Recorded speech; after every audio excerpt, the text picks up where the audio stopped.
जय हिंद आप सभी को। आज आप लोगों ने अपना फुल टेस्ट अटेम्प्ट किया। कुछ बच्चों के बहुत अच्छे मार्क्स आए, कुछ बच्चों के उनकी एक्सपेक्टेशन के हिसाब से थोड़े कम मार्क्स भी आए हैं। लेकिन अल्टीमेटली इस चीज़ को समझो कि आप जहाँ थे इस टेस्ट को देने से पहले, ये टेस्ट देने के बाद आपका लेवल थोड़ा सा बढ़ा होगा। आपके मार्क्स आने की प्रोबेबिलिटी रियल टेस्ट में, रियल एग्ज़ाम में थोड़ी सी बढ़ी होगी। भले ही आपके ये जो मार्क्स आ रहे हैं, अभी आपको ऐसा लग रहा होगा कि इतने मार्क्स से क्वालिफाई नहीं हो पाएगा, लेकिन ये टेस्ट देने के बाद कुछ चीज़ें इम्प्रूव हुई होंगी आपके अंदर, क्योंकि मॉक टेस्ट देना खुद से एक स्किल है, एग्ज़ाम को अटैम्प्ट करना खुद से एक स्किल है। आप बिना मॉक टेस्ट दिए फुल नॉलेज के साथ, फुल प्रैक्टिस के साथ रियल एग्ज़ाम में जब उतरते हो बिना किसी मॉक टेस्ट को दिए हुए, तो आपकी नॉलेज, अगर आपको 100% नॉलेज है तो आप उसका 50 से 60% ही दे पाते हो रियल एग्ज़ाम में। तो आपने मॉक टेस्ट दिया, ये अपने आप से ही एक आपको बेहतर बनाने वाली चीज़ थी। अब आते हैं अपने डे 14 के स्केड्यूल पर। ये सेकेंड वीक आपका ख़त्म हो रहा है, अब ये लास्ट वीक आपका स्केड्यूल का बचेगा। इस लास्ट वीक में हम कोशिश करेंगे डे 15 से कि ज़्यादा चीज़ों की तरफ ना भागें, बहुत सारी चीज़ें करने की कोशिश ना करें। इन 14 दिनों में हमने जो चीज़ें करी हैं उनको बस समेट लें। जो हमने चीज़ें पढ़ ली हैं उनको बस एक बार वापस से देख लें। मतलब अपनी हम रीच नहीं बढ़ाएंगे। इन 14 दिन में हमने कोशिश की है कि अपनी रीच बढ़ाने की, कि कितनी दूर तक हम जा सकते हैं। ये आखिरी का वीक हमारा ऐसा होगा कि अब हम इसको समेटेंगे, कि हमने जितना पढ़ लिया है बस उसको एक बार अच्छे से देख लेंगे।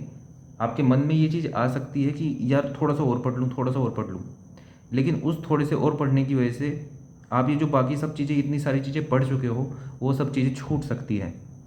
तो अब रीच नहीं बढ़ानी है, अब जितनी भी चीज़ें हैं उनको रिवाइज़ करना है, समेटना है। और ट्रस्ट मी, आपने जितना पढ़ लिया है उसके बेसिस पे भी सिलेक्शन हो जाएगा। सब कुछ पता होना ज़रूरी नहीं है, लेकिन जितना कुछ पता है वो अच्छे से पता होना ज़रूरी है।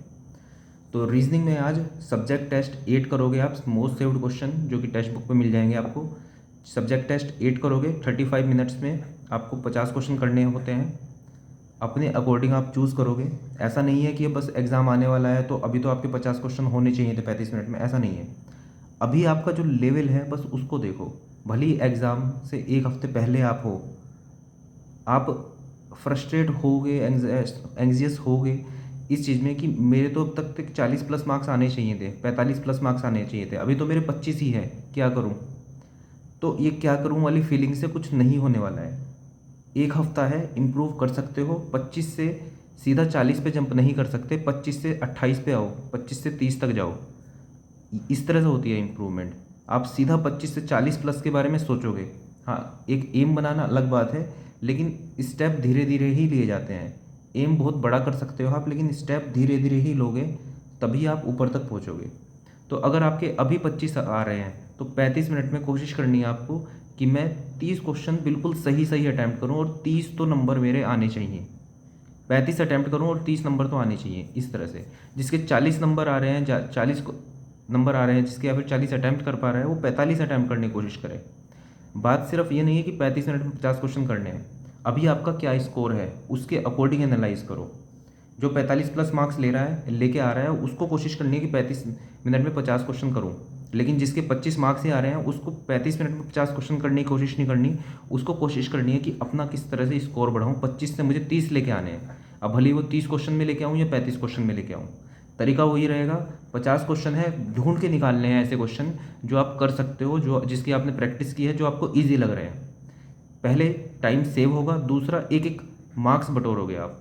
जब आपको लगे कि हाँ 25-30 क्वेश्चन मैंने कर लिए हैं और जो मुझे आते थे बहुत अच्छे से और सही हैं, उसके बाद थोड़ा आगे जंप करना। आगे बढ़ते हैं जो जीके में, फिर से वापस से उन्हीं सब चीज़ों पे आ जाते हैं। चैप्टर टेस्ट 9 तक हमने कर लिया था।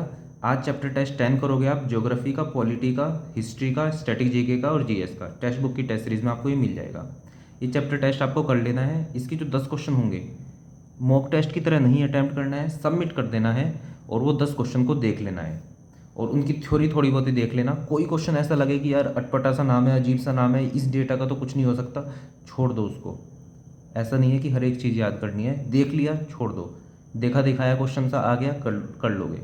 लेकिन हर चीज़ रटने की ज़रूरत नहीं है, थ्योरी पढ़ लो, समझ में आ रही है तो अच्छी बात है। आपके नोट्स में कहीं आपने लिखी हुई है चीज़ें, एक बार फिर से देख लो, ऐड ऑन कर लो।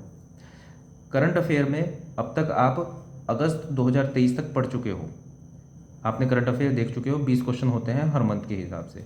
तो अगस्त 2023 से उल्टा चल के, मतलब सीधा चल के अप्रैल 2024 तक के जो आपने करंट अफेयर किए हैं, इनके जो 20-20 क्वेश्चन किए हैं, एक बार नज़र मार लेना इन पे। और आपने कोई मंथली करंट अफेयर के नोट्स बना रखे हैं, उनको भी देख लेना। ये है आपका आज का जीके का टास्क। टेक्निकल में बस ये रह जाता है आपका एफएम सर्वे, एक बार कर चुके हो आप, फिर से आज एफएम और सर्वे के क्वेश्चंस करोगे, फॉर्मूले रिवाइज करोगे, शॉर्ट नोट्स देखोगे, इंपॉर्टेंट क्वेश्चन देखोगे, जो भी देखना है वो देखोगे, वाईसीटी, एसएससी, ईएससी, जिससे देखना चाहते हो उससे देखोगे। अगर कुछ नहीं, कोई किताब नहीं कर रखी, तो फिर एसएससी जेई। अगर एसएससी जेई नहीं कर रखी है तो फिर आप एसएससी जेई ही करोगे, वाईसीटी और ईएससी नहीं देखोगे। अगर एसएससी जेई बहुत बार कर चुके हो तो ईएससी देख सकते हो या वाईसीटी देख सकते हो, दोनों में से कुछ भी देख सकते हो। प्रेफरेंस कहोगे तो ईएससी देख लेना।